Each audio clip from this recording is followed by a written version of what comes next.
Thank you guys, everybody, for coming here today. My name is Carolina Haddad, and I lead Walmart's apparel, digital innovation, 3D exploration, and strategy. So, if you were looking at the agenda, originally it just said extending the digital asset. So I kind of deliberately left the topic very vague, because I kind of wasn't really sure what I was going to talk about. So I'm kind of like, all right, we'll see what the feeling kind of drives me to talk about as we get closer to the day.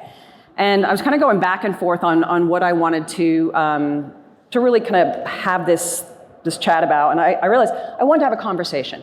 I didn't want to just talk at you guys. I feel like it's almost one of the last meetings of the day. You probably are super overwhelmed with information. So I'm just going to talk to you guys about Walmart 3D, and just generally change management, which is something I think everybody's conversation has kind of touched on.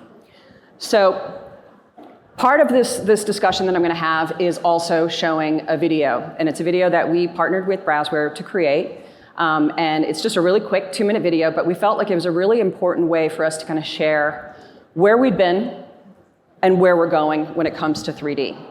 And it's a really, I didn't even realize, I think, until we got further into it, how important this way of kind of sharing the information, I think, is going to be. And so you guys are really going to be the first people to see this, because it hasn't even gone out to our internal teams yet. So we'll do that in a minute. So just to give you guys a little bit of information about myself, I am a New Yorker. So I was a designer for many years in New York before I moved to Arkansas. And that's a huge change, being a designer. I love that about, the creativity, everything that goes with it. And 10 years ago, Walmart made a decision to close their New York design office and move their teams, except for designers. No designers went to Arkansas. And so I had the option to go, but if I went, it meant that I was going to become a TD manager. So I went from being a designer to a TD manager. Now, TD is great, but I'm not a TD. And so it was a tough transition. I made the right decision. It was definitely a good thing for my family, but something was missing in me being a TD manager. I don't have that drive for like perfection and detail and just that TD mindset. And so as I'm working, and I'd been there maybe 3 years, I knew something was missing. And in having a conversation with one of my suppliers, she started talking about 3D. And I was like, ooh, this sounds so awesome. I love this idea. And so just started chatting, and I kept hounding her and asking her more and more questions. And she was so patient, and she was amazing, and she's actually now at Browseware. And just really kind of walked me through. And then I started hounding my leadership. I was going to say I was offered the opportunity to do 3D, but I wasn't. I begged for the opportunity to start exploring 3D.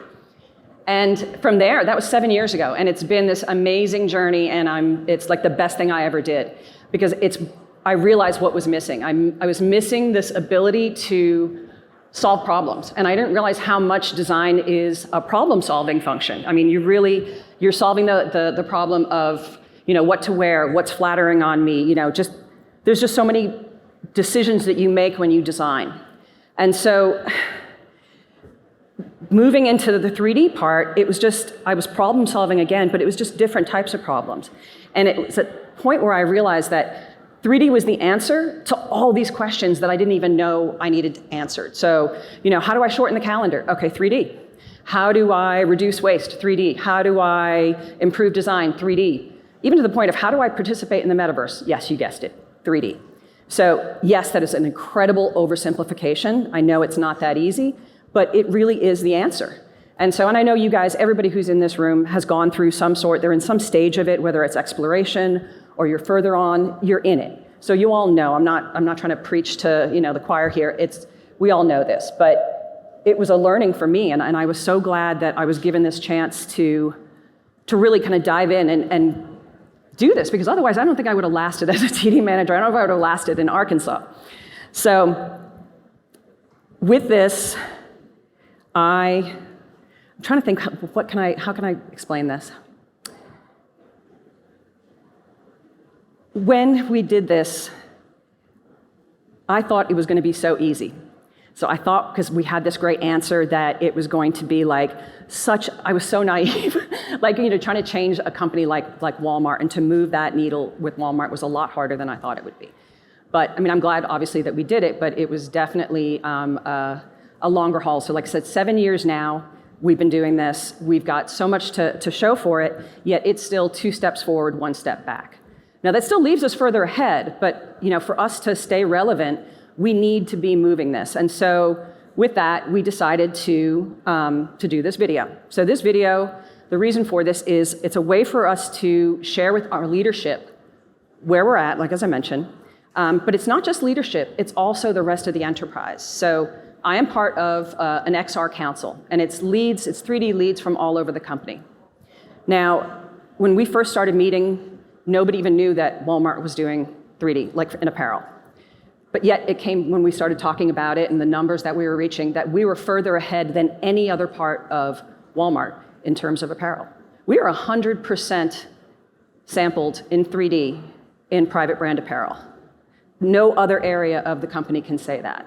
So, I know we've achieved a lot, but yet how do I explain that to people? How do I get that across that we're doing so much and that our suppliers are doing so much for us? So the video was one way to do that. And so I'm going to try and share this right now. So hopefully, this is going to be something that's going to give us support for future decisions.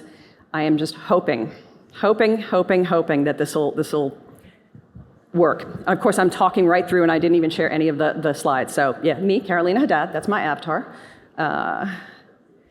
You can't have a Walmart presentation without a quote from Sam, so that you can't keep doing what works one time. Everything around you is changing, and to succeed, stay out in front of change. So that just captures it.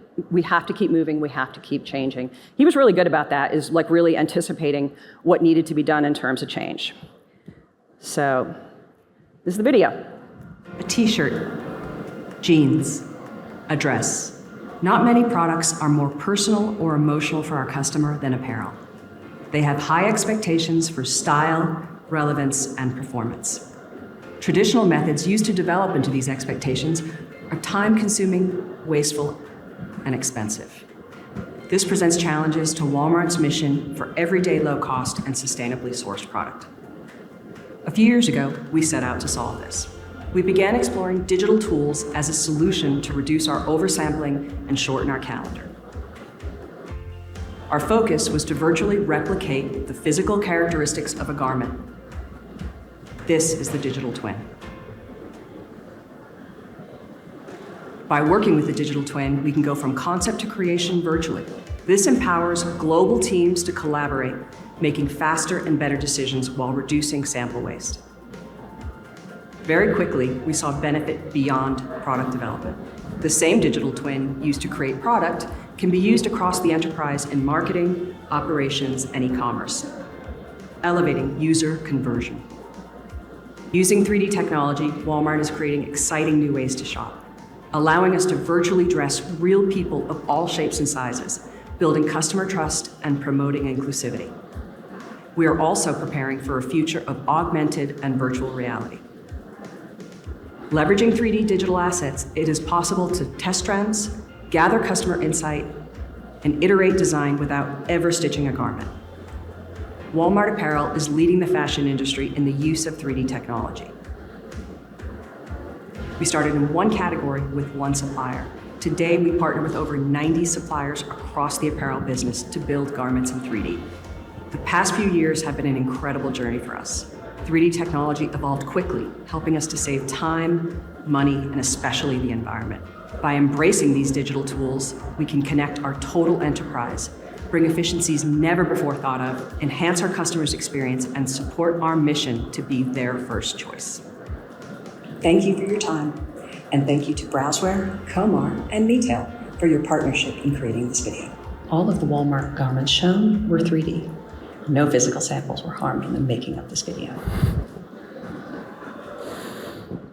So that's our video.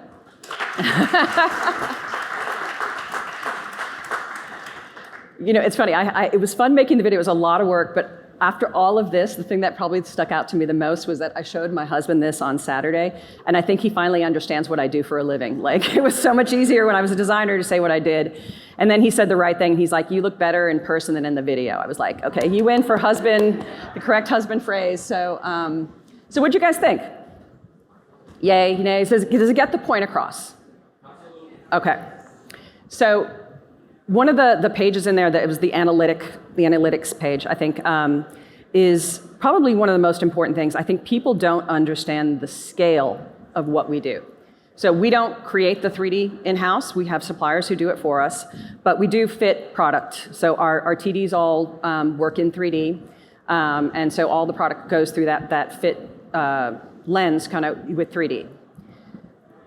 Last year alone, we had over 28,000 3D assets uploaded to our platform. Like, just think about the scale of that. That's 28,000. That's not colorways. That's 28,000 assets. In some styles, a legging, we could do 40 different colorways. And a lot of that is print. So if we're eliminating print from that, just really wrap your brain around how much product we were able to, how much waste we were able to save. Because a lot of it is really ugly. I mean, we have to be realistic. A lot of it is versions of, a print 5 different ways. And we're not gonna run all those. We might not even run that print at all. So it's a lot. We had, I think, over 900 different users in the platform. And we have over 90 suppliers. So there's a lot of people working in a lot of product. So I'm really proud, and I know we have some of our suppliers here today, and I want to thank you guys for all of your hard work. I know we ask so much of you, and we tried going to see suppliers yesterday and on Monday and on Thursday, so that we can also listen to our suppliers, because it's important that we hear what they have to say, that we're not just we're Walmart, we're telling you to do something. So that's for us the video. So moving to the next part of it, I wanted to talk about the education. So with this video, really it's about educating our leadership in what we've achieved, but also why do we need to do that? Because we need resources. All of this is happening, but for this to go further, for this to be going to that next step, it can't just be me kind of yelling at people to do stuff, and a few of our TDs who are on the 3D team, like Jeanette here, who's here with me today, working extra, hours on top of their regular job to do this. So we do need resources, and we need the support, and we need them to understand how accurate this is, so that they're not saying, oh yeah, the 3D looks great, but where's the physical sample? So that we're asking our suppliers to do double, and we're really not getting a benefit from the fact that we've got this accuracy. So once this goes through the leadership, we'll also share this with our suppliers, so they also understand that, yeah, we're really proud of you guys. We're really proud of what you've achieved and what you've done. And look, we need you on board because so much more is coming. For us to go to that next level, we need you to be putting your resources. You need to be hiring the right people, making sure you stay on top of the technology. As big as Walmart is, and it's such a cliche, I hear this all the time, Walmart's a big ship to turn. We're an enormous ship to turn. So we need tugboats. We need those suppliers that help to drive and move us. I can't always stay on top of all the new innovations in technology. And even if I could, I still can't be the one who's going to test it out. So we need those suppliers that help drive us, that bring us the innovation. And we have a few of them that have been fantastic with that. We need more. So this is another way that we would share that video. And then lastly is total enterprise. So like I mentioned, I'm part of the XR Council, but that's just a bunch of 3D nerds just kind of getting together and geeking out on 3D. I need this to go further. I need this to go to the whole company so they understand what we've achieved. And we have a workplace, which is our Walmart Facebook account. And so I will be posting this. Once it kind of goes through the process of leadership, it'll get posted. And yeah, I'll tag Doug McMillan on this because I want him to see this. This is kind of like my elevator speech. He needs to see what we've achieved. So that's in terms of the education. And then in terms of engagement, we're pushing this in terms of change management down. So we're trying to move from leadership pushing down, but we also need to go from our users up and our users across. So we have our product development teams. We don't really have design. We're just starting now recently to work with some design. We have our product development teams, and they're probably some of our most difficult teams to really get engaged and on board. We almost have these pockets of quiet resistance where they're not saying they don't want to do it, but everything stops at that person. And it's a very insidious thing. So what we've been doing is that when we do have product development people that have been amazing with it, we have them kind of go out and talk to other teams about it. So there's been ways that I wouldn't even have thought about using our platform. So, we worked with Browseware over the last year on this platform, and it's been amazing. We've had such great response with it. And the teams are coming up with ways to say, okay, you know what? For me to really do well at my job, I have to get rid of some stuff. I can't just be adding stuff. So how can I simplify my job? And so we had one team in the girls' department, which they're really driving 3D usage. And they said, okay, we need to do legal review. So when we meet with legal, it's a day-long system. We have to literally set the entire floor with all our samples. The legal team comes in, we go style by style, we take notes, whatever needs to be changed because it's too close to the original, then it has to go back to the supplier, they correct it, and then legal has to come back. So we're talking it could take a few weeks, and it's a whole process of them coming into our layout center to review this product. Using the platform, we created collections. They're able to do a half-hour review. Half an hour, from days to half an hour. And then whatever they felt like needed to be corrected, went back to the supplier. The next day, it was corrected, signed off. Legal got so excited about it that they contacted us, and we allowed them to be able to go in and download those images so that they can now save them to their legal software. So I would never have thought of a legal review as a way to use this. I'm still so in the development stage or customer facing. But this is a way for teams to use the software to make their lives easier. And so that product development person went to another product development team and started talking about what they were doing. And it was like an aha moment. And so from there, we've got teams saying, okay, I want to start reviewing with my marketing team this way. Our 3D store guide, like we have guides that are built so that the store associates know how to set the floor. Products started flowing that way through the platform. So the best way to engage a team is to make their life easier. And so slowly but surely, that's what's been happening with 3D. And so we've seen a great, literally almost a shift in attitude towards it recently. And so that's also how teams are communicating cross-functionally. We have these working sessions that may last hours, but we come out of them and everything's kind of been aligned. Like the teams are agreeing on everything in this one shot. So now we're weeks ahead of where we would have been if we had gone through this, in a separate way. So then lastly is EQ, so emotional intelligence. I don't have as much to say about this because this is something I'm literally just starting to explore. And I need to give a shout out to one of my peers, Cynthia Mahler, who heads up our CGI team. And so she was just at AWE, which is I think what the Augmented World Expo in California, and she gave a talk about emotional intelligence. And it was such I listened to it and I was like, it was such an aha moment of approaching people in a different way. And I mentioned, those pockets of quiet resistance. Everybody has a reason of what drives them. If I'm up here right now, I'm talking about 3D. If I'm going to think about really what drives me, it's like I like being the person who you go to for that information. I like, whatever my ego is telling me at that moment. And so if you're going to approach me and want me to do something, it really helps for you to approach me from that angle. And so if somebody's resisting for whatever reason, why are they resisting? Is it a matter of they're worried about their job, or maybe they feel like they're not educated enough in this to be able to answer that? So it's really looking at the reasons why those people are resisting and then approaching your request from that. So it's more to come on this. She did such an amazing job, and it's something that I definitely want to explore with her.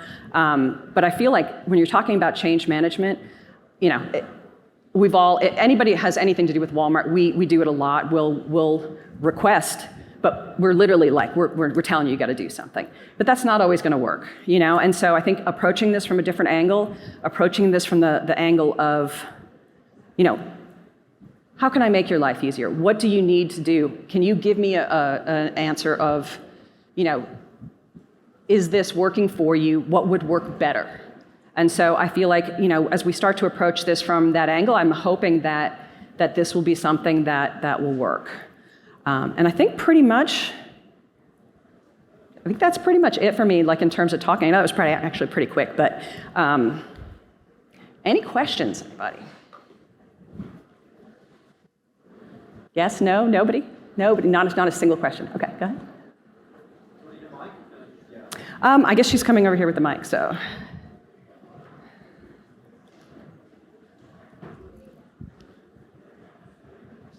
I'm really interested to learn more about the journey that you went on to onboard your 90 vendors. Typically, we hear about the journey of onboarding our internal people, but that journey of onboarding your external vendors to take on a lot of that workload. Can you talk to us about how that went and your learnings from that, what the successes were? Absolutely. That's actually a great question. So it started with one, and we mentioned that in the video. We started one supplier, and what we did was, at the time I was the TD manager over girls, and so we chose a girls supplier in active that was also working with Nike. And so I think it was Nike. So they already had the software. We knew they were already working, so we kind of started the pilot with them, and we kind of learned from that. We actually, in the beginning, we tested out a couple of different softwares. We had this whole process that we had to go through. But once we decided and we made that decision, it started with one, and then we're like, all right, they did it in girls, let's try it in boys. And slowly but surely started pushing out. And honestly, I never realized my skill at sales until I had to go through this and literally tell the same story over and over and over again, calling suppliers and just kind of asking them to be a part of it. And I'd say we probably made it maybe 2.5 years of adding suppliers slowly as they heard more about it and people wanting to be a part of it and say, okay, this is something Walmart's exploring. But 90 plus suppliers, it's a lot. And so at one point, finally, our leadership team was like, okay, we're mandating this. We have to, for us to really make this decision, we have to say, you have to do this. And so there was a rollout period, but we're now at, like I said, 100% of our product in private brand for apparel, not accessories and not head in hand, but for apparel, we're fully sampled.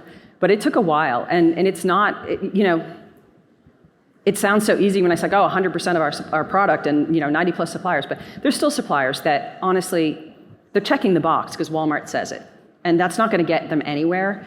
And as we do assessments, part of this goes into the assessment is how much are they willing to bring to the table. And as I'm talking to different suppliers while I'm here, it's about learning about their process. It's about what's working, what's not, where are they bringing design in. So I am, to this day, I'm still so excited about 3D. I'm so excited about what we can do, and I'm excited about hearing how it's working for other people. But it is tough to do that. And if you don't make that decision to say, I'm all in, it becomes very, very difficult. Now, also, if we didn't interact with it, I think it might be a little bit different, but our TD teams do interact with it.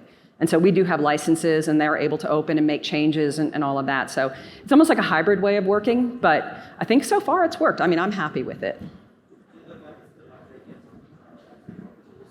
Sorry, can you say that? Sorry. Do the vendors feel like they're getting a huge amount of benefit and value from it also, or is it simply they're doing it to satisfy you? I would say there's still a few that are probably doing it to satisfy us, but if they are, that means they're not doing it right. They're not building their processes around it. A few teams. One of the teams here that was here, we were talking the other day, and I had mentioned that when he was talking to me, he was talking about that as they were working through the process, they realized, wow, for this to work, we have to be bringing 3D in much earlier. And so it's about that. For the ones that it really succeeds, they're the ones who are thinking about it and saying, how do we actually do this? And we have another supplier here who's spoken, and really when he tested it out, it was exciting for us to hear how many internal samples we never see that Walmart doesn't get to Walmart. And so it was impacting his internal sampling and reduction. So I find it hard to believe that a supplier can go through this and not benefit. If they're not benefiting, then they're really not doing it right. They're checking the box.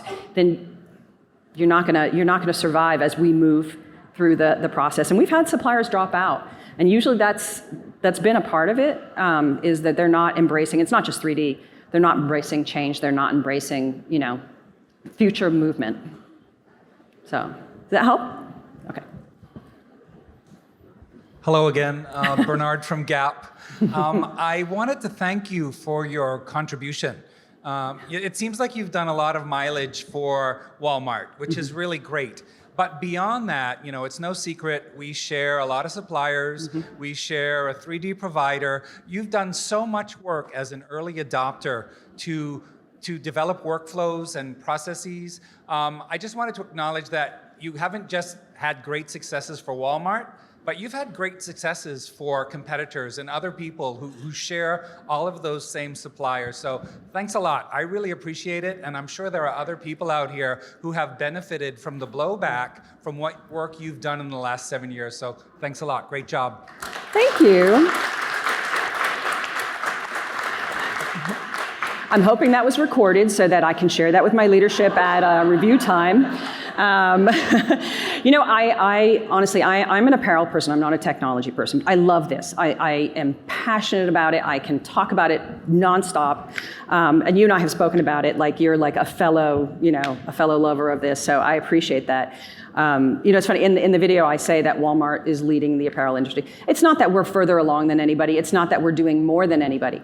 It's that our sheer size and the fact that we require this of so many different suppliers, we know how we're impacting the industry.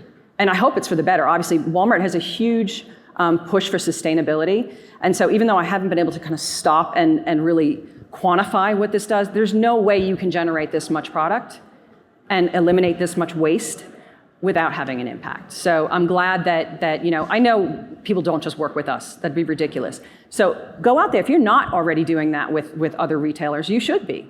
That's a value, and you're bringing something to the table that not everybody has. So make sure you are doing that for everybody and start really impacting the industry. So that means so much to me. I can't even tell you how much that means to me. So thank you. Hello. One question. What do you see as your next big challenge? It seems like you've achieved a ton. What's the next hill to climb? Wow. So much of what we've done is internal. So all of this product being developed, but it's not customer facing. And so there's a whole section of the business that we know we can do it. It's just, what's that process look like? How do we scale to that to get to that stage? We've had some challenges that are odd challenges I never would have thought would be a challenge. A unique identifier. Seems like the silliest thing, a style number. Why would that be a challenge? Well, when we were two separate businesses, we always ran as two separate businesses, the e-commerce business and the brick and mortar. When they combined to become Omni, it also combined all of these different numbers. And so it became this, just the amount of numbers that are tied to one style is ridiculous.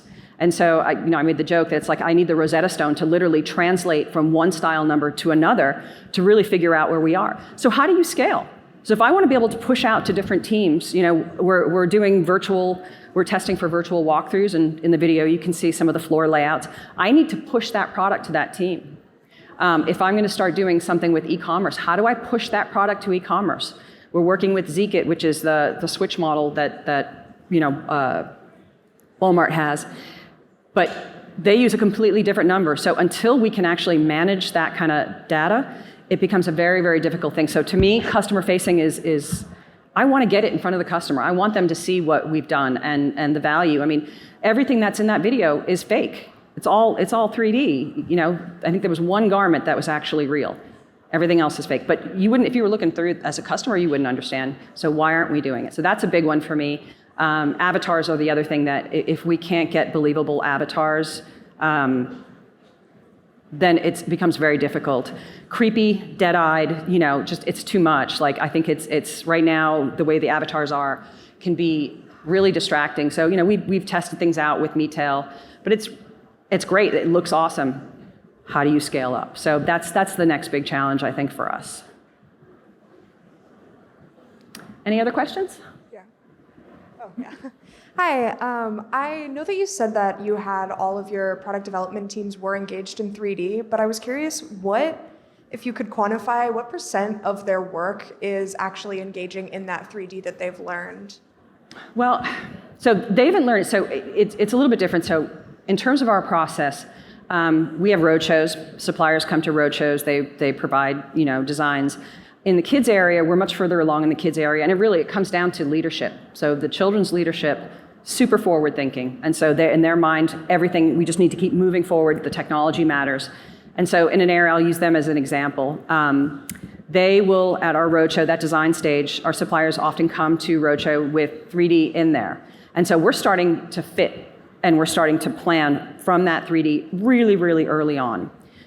So the product development team doesn't ever have to open up a file, but they're reviewing the product with our team. So our TD team, our PD team, and then also where we have design, will all get together in these virtual calls and go through the product, and they'll make aesthetic comments. They will We'll start with fit, change colorways, all of those things in these working sessions. So really that's where the product development team, that's the level of kind of how they engage with it.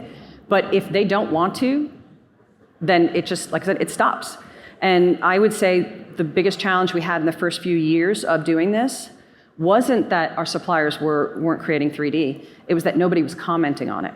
So I can't even imagine being a supplier and you're doing all of this work, you're submitting all of this product in 3D, and you might get some TD comments, but product development, it's like crickets, nothing. And so we had some suppliers that kind of just dropped off.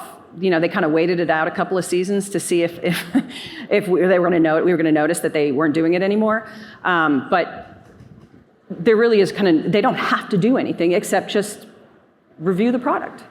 So there's no reason why they shouldn't be more engaged, but I can't say that they're not really doing so much with it that it's hard for me to quantify like what they're doing or what percentage of they're doing. Does that answer your question? Yeah, that helps. Thank you. Okay.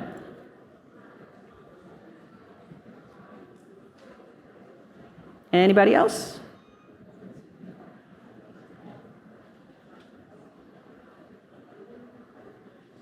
Okay, all right. Well, I guess I can give you guys a few minutes back. Thank you so much for your patience. I know this is like one of the last ones of the day. It's been a long day, so.